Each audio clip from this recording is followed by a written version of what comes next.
fun in life. If you don't have no fun in life, ain't nothing happening.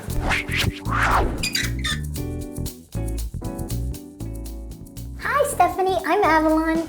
Nice to meet you. Nice to meet you, Avalon. My name's Roland. Good to meet you. I'm 22 years old. It's my last year in college. Okay. I'm just trying to figure out what's next, I guess. You're a senior in high school? Do you know what your major is? Probably international affairs. How did you go about choosing that? Oh, that's what I love. You're at a point now where the world is your oyster. You must stay positive. It's your call. I thought I wanted to be a nurse because I wanted to help people. Yeah. And I found out that it was not good fit for me. Oh. And so I wasted like 2 years and some money. I'm still learning so much about myself. There's so many things that I like, and so it's just like, it's hard to like narrow What it do down. you like? I love fashion. Well, you dressed it nice. I love your outfit. That jacket is on the moon. Thanks. You could be excellent at that. Yeah. Interviewing people about fashion. Keep your mind open.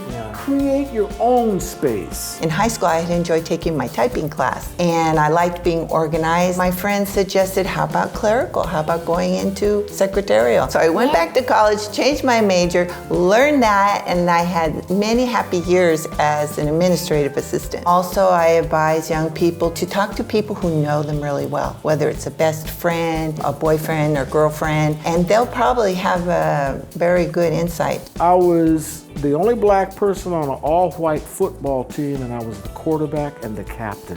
Wow. So I took that discipline and all of that stuff with me to UCLA and had a great time. Yeah. But I made my own rules. And you could count all the black people at our school. Of course. And I was one of them, and it was just like, and then on top of me being like gay and being openly gay and androgynous, like, you know, it was like definitely It's a challenge. It was a lot of a challenge, but I liked it. Intellectually, spiritually, and passionately, you were above it all. Yeah. That's how you were able to pull it off.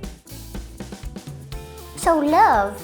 I mean, I'm about that age where I should be starting to look for my partner in crime. I met my husband in college. I just liked so much about him. Of course, the big test was to meet the family.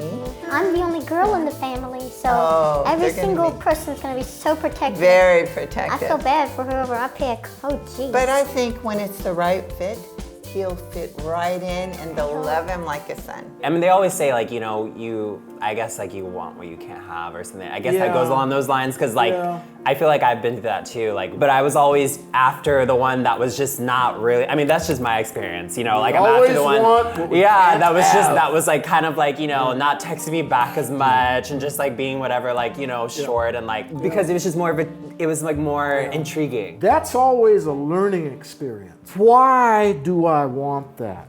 Why can't I get it? What's the best for me? Sometimes you have to just let it slide. As my old grandmother used to say, do without and keep on moving.